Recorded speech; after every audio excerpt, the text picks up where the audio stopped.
The collapse of hypermarket chains in China. Large supermarkets closing one after another.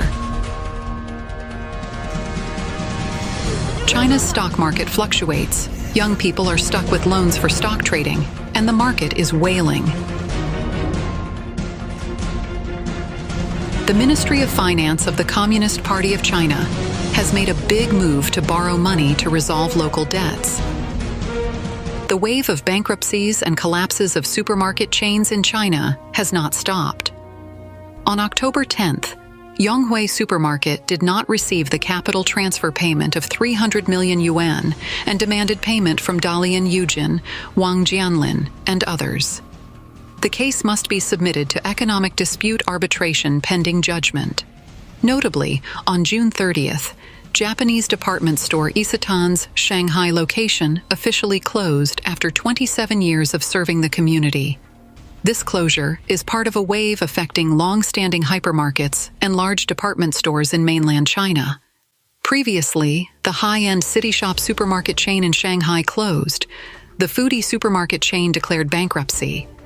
The famous RT Mart supermarket chain shut down many stores nationwide. The third largest supermarket chain in China under the Suning Group closed most of its branches, and the long-standing Metro supermarket chain in Shanghai ceased operations. This marks a wave of closures and bankruptcies in the department store and supermarket industries, as well as e-commerce malls in mainland China. In recent years, China's department store industry has seen a wave of store closures. Many once popular and famous department stores in major cities across mainland China, such as Pacific Department Store, Aeon, Parkson, Jibai, Ocean Department Store, and New World Department Store, have ceased operations and exited the market.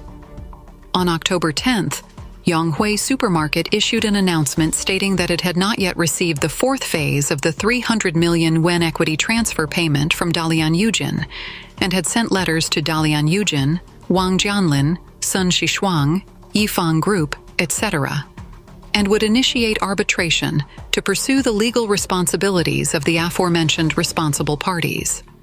According to the announcement, in December last year, Dalian Yujin Trading Companies Ltd purchased 389 million shares of Dalian Wanda Commercial Management Group Commerce Ltd held by the company, corresponding to the number of shares held by the company before Wanda Commercial Management increased its capital and expanded its shares on August 25, 2023. Accounting for 1.43% of Wanda Commercial Management's total share capital. The transfer price was 4.53 billion yuan to be paid in 8 installments. After this transfer, Yonghui Supermarket no longer holds shares in Wanda Commercial Management. In late July this year, Yonghui Supermarket signed the supplementary agreement to the transfer agreement with Dalian Yujin, Wang Jianlin, Sun Xishuang, and Yifang Group to adjust the payment plan, adding Wang Jianlin, Sun Xishuang, and Dalian Yifang Group Co.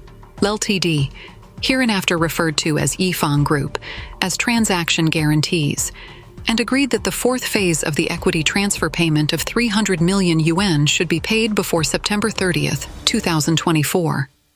As of the date of the announcement, October 10th, Yonghui Supermarket had not received the transfer payment, and the purchaser, Dalian Yujin, had not fulfilled its payment obligations as agreed, which constituted a breach of contract. Yonghui Supermarket said that it had issued a notice of accelerated maturity to Dalian Yujin, Wang Jianlin, Sun Xishuang, and Yifang Group, requiring Dalian Yujin to pay the money immediately and asking Wang Jianlin and others to assume joint and several guarantee liability. At the same time, it will file for arbitration with the Shanghai International Economic and Trade Arbitration Commission to investigate the legal responsibilities of Dalian Yujin, Wang Jianlin, Sun Xishuang, and Yifang Group. Shen Meng, director of Shangsong Capital, told Blue Whale News that for Yonghui, if the payment cannot be recovered smoothly as soon as possible, it will reduce its own operating liquidity and increase risks. For the defaulting party, it may have to pay a certain cash price for this. On October 10th, Yonghui Supermarket's stock price fell to the limit, and the latest price was 3.23 yuan per share. Tianyancha shows that Dalian Yujin was established in November 2023, with Shen Baisong as the legal representative, a registered capital of 500,000 yuan, and its only shareholder is Beijing Yifang Mingxi Information Technology Co., Ltd.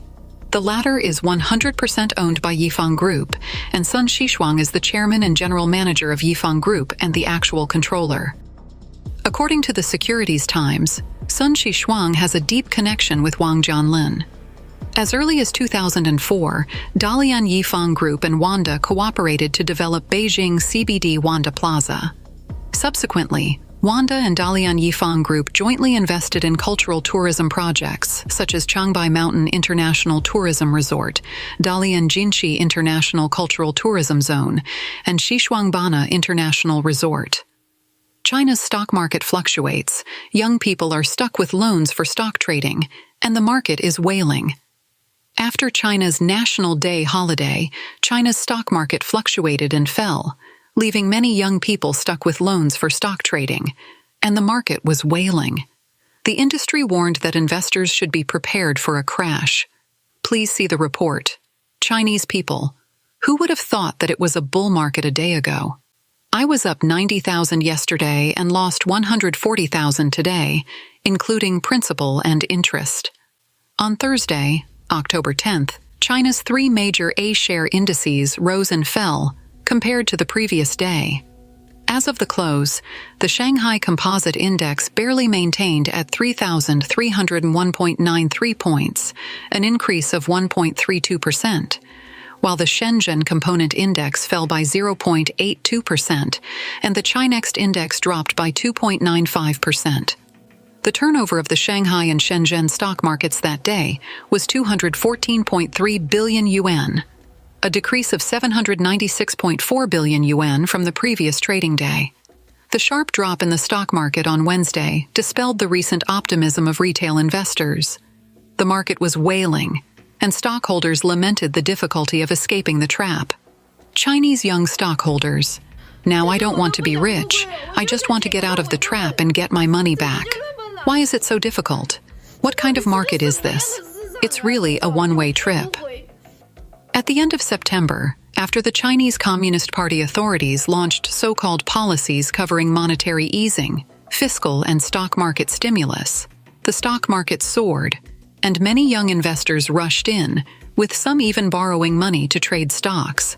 However, due to the overall deterioration of China's economy and the lack of fundamental support, the stock market fluctuated after the October National Day holiday, causing millions of new stockholders to be trapped.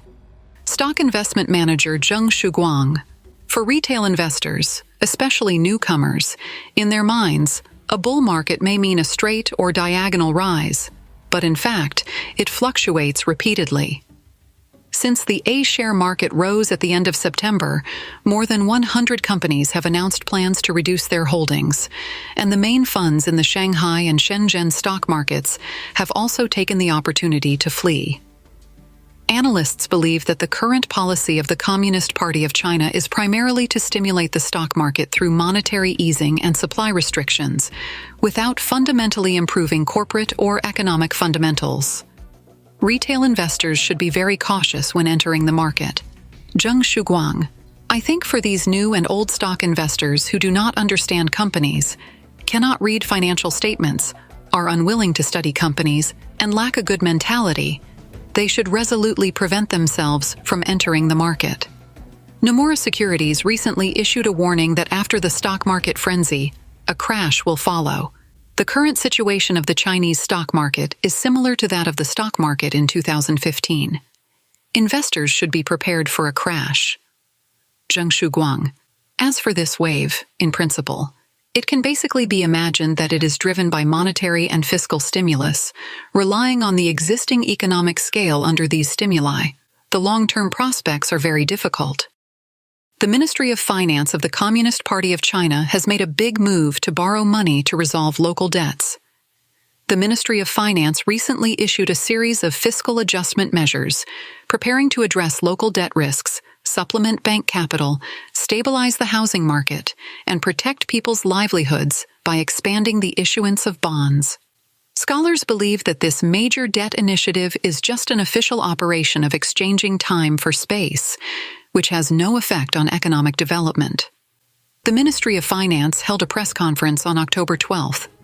Minister Lan Fuan stated that this year's fiscal deficit is set at 4.06 trillion yuan, an increase of 180 billion yuan from the budget at the beginning of last year.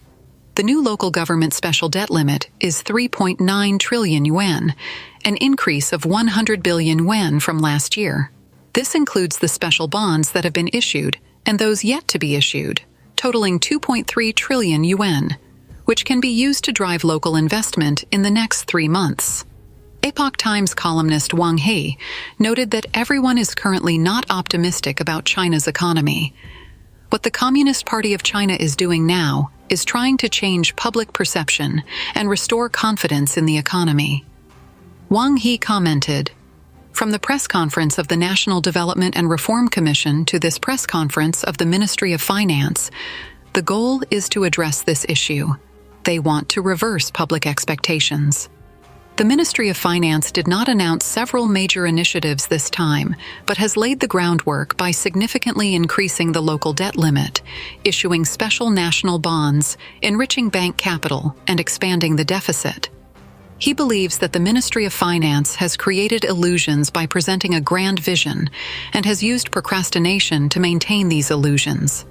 David Huang, an economist living in the United States, stated, "According to modern monetary theory, the central government has the unlimited right to issue banknotes. The Communist Party's financial strategy aims to exercise this unlimited right and issue currency based on debt. This will likely lead to an increase in the deficit, severe inflation, and a potential liquidity trap." Huang pointed out that China fell into a liquidity trap in 2012 and 2013. He warned that this bond issuance can only solve the short-term debt problem.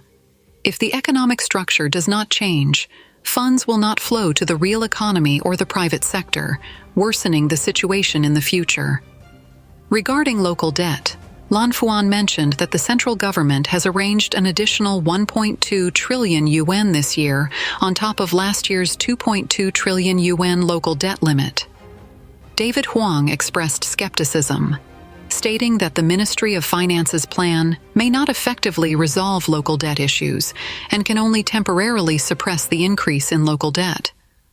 Huang concluded, "In fact, the basic approach is to raise new debt to repay old debts, deferring the problem to the future, which is called exchanging time for space. If the economy flourishes in the future, the debt problem can be easily resolved. But if the economy does not improve, it will only increase debt risks and exacerbate the situation."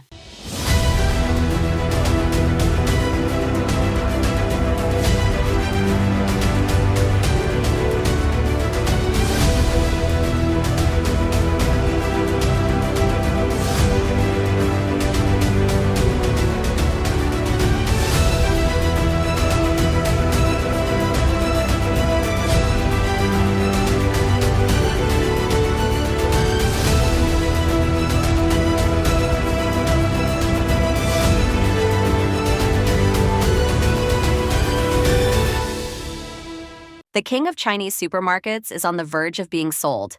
After Bubugao was declared bankrupt, RT Mart, which had previously caused a sensation in China, is now approaching a turning point in its fate. The Chinese retail industry has recently made headlines with major news.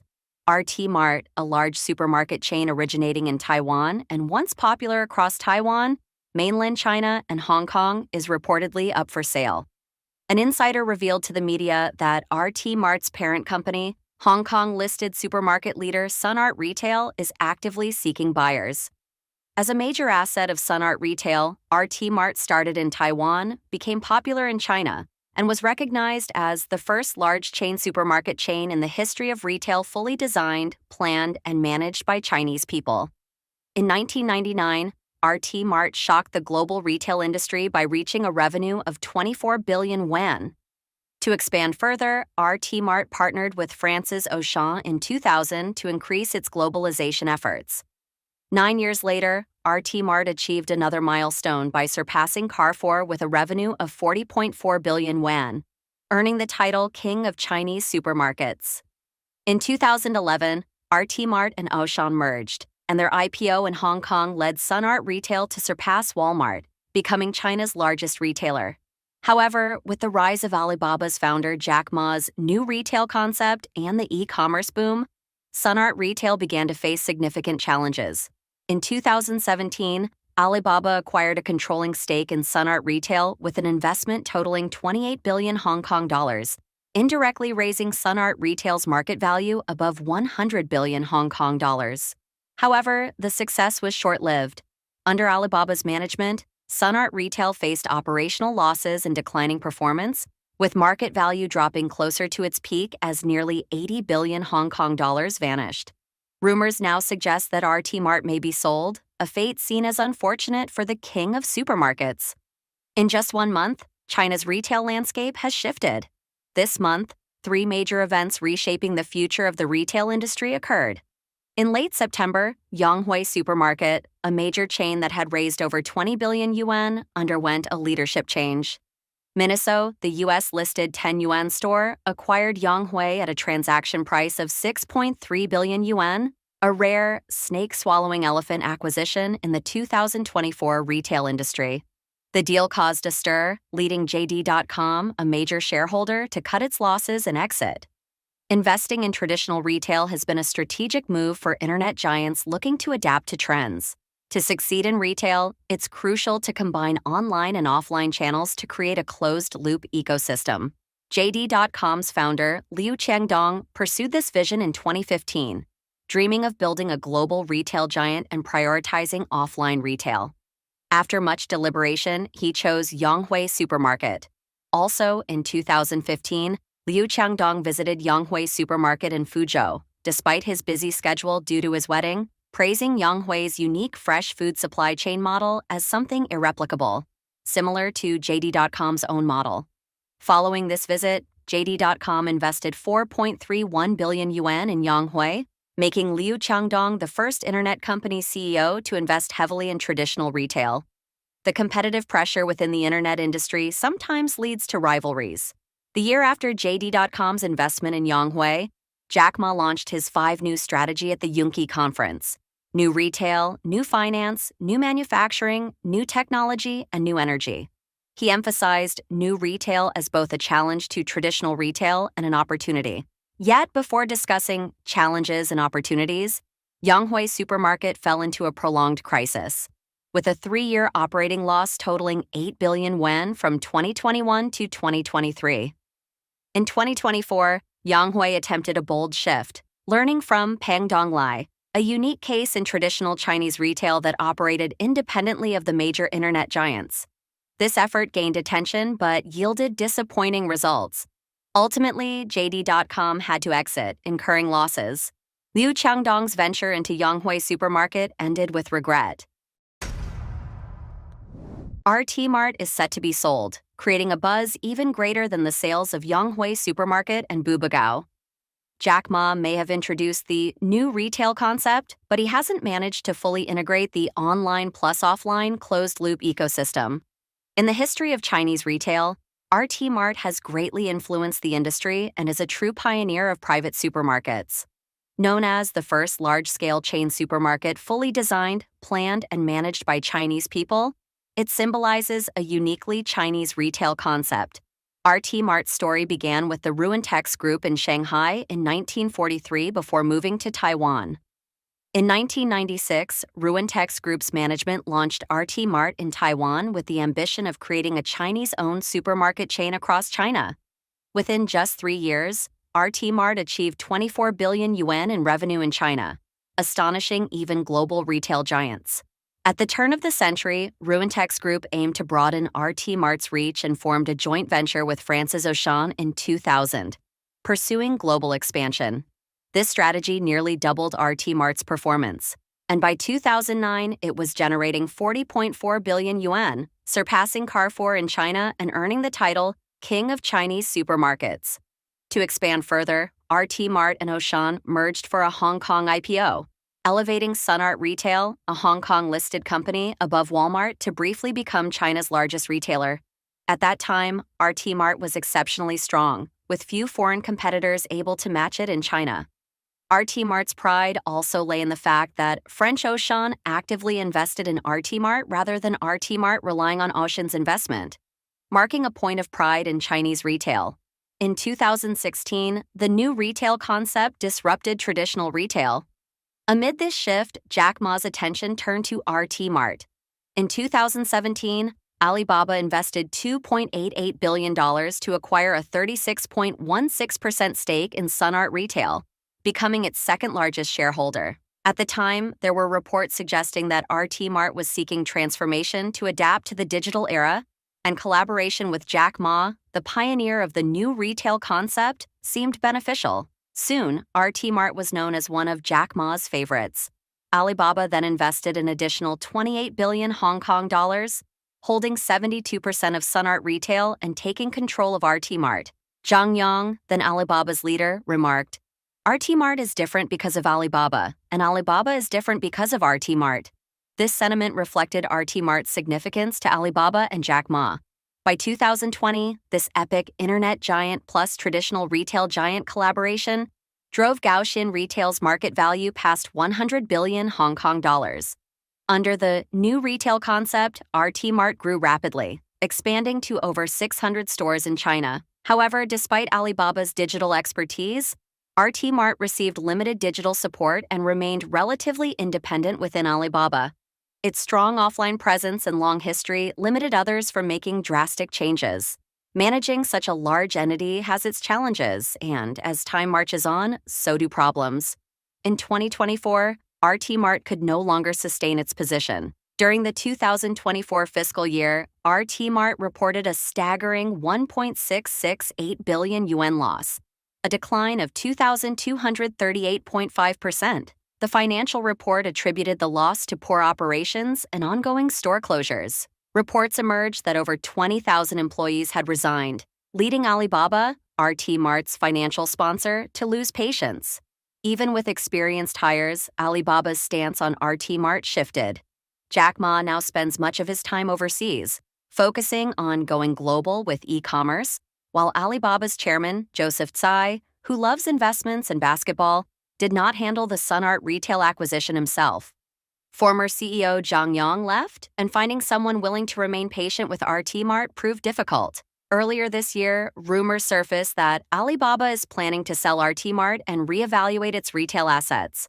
Alibaba's CEO Wu Yongming stated, "Our priority is to double down on the internet platform business, AI-driven technology, and global network expansion, making more decisive choices.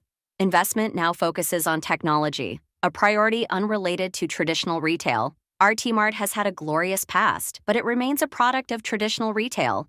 Each era has its own demands."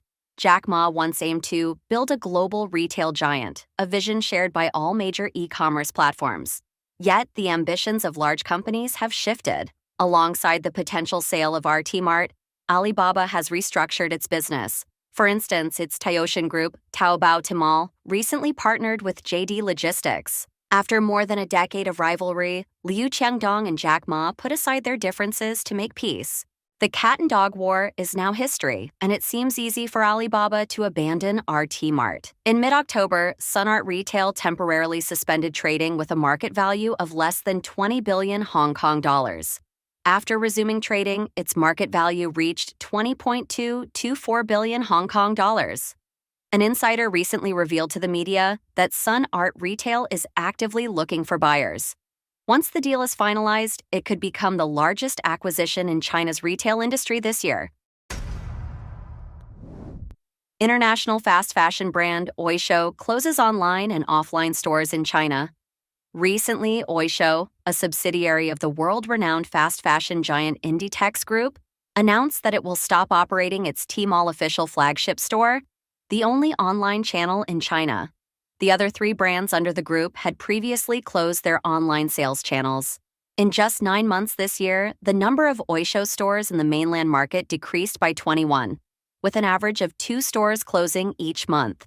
Daily Economic News reported on October 22nd that Oysho Tmall's online customer service staff said, Due to the company's business adjustments, we will stop the operation of Oysho Tmall's official flagship store from November 17th. It is reported that Tmall is the only online channel officially operated by Oysho, with 3.77 million fans. Founded in 2001, Oysho was originally positioned as an underwear brand, but later gradually added sports and leisure categories, expanding its product line to include big sports styles, and even introducing shoes, bags, rackets, trekking poles, etc. Product prices start from a few dozen yuan, and the most expensive can reach thousands of yuan. Oysho and another fashion brand, Zara, belong to the Inditex Group. After 3 years of the epidemic in China, Oysho's stores in Suzhou, Shenzhen, Chengdu, Xi'an, and other places have been closing since the end of 2023. In March this year, the Inditex Group released its 2023 fiscal year annual report, showing that, as of January 31st, 2024, Oysho had 25 physical stores in the mainland market. According to the Inditex Group, Oysho currently operates a total of 4 stores in the mainland China market. According to a comparison of financial reports, in just 9 months this year, the number of Oysho stores in the mainland market has decreased by 21, with an average of 2 stores closing each month. However, in terms of performance, Oysho is still growing in the global market. According to the Inditex Group's 2023 fiscal year annual report, Oysho's sales increased by 10% to 744 million euros, accounting for about 2% of the group's overall sales. In addition to Zara and Oysho closing their mainland stores on a large scale, in 2022, when the epidemic in China was at its peak, 3 brands under the Inditex Group, Bershka, Pull&Bear, and Stradivarius, issued store closure notices in their respective e-commerce flagship stores, announcing that from July 31st, 2022, the 3 brands' Tmall official flagship stores would stop selling the brand's product lines, and the brand's online customer service and brand customer service hotlines would be extended to August 31st. In fact, not only are many brands under the Inditex Group closing stores, but fast fashion giants such as H&M and Uniqlo have slowed down their development in the Chinese market and have closed stores one after another. In addition, fast fashion brands such as Superdry, Old Navy, and C&A have successively withdrawn from the Chinese market.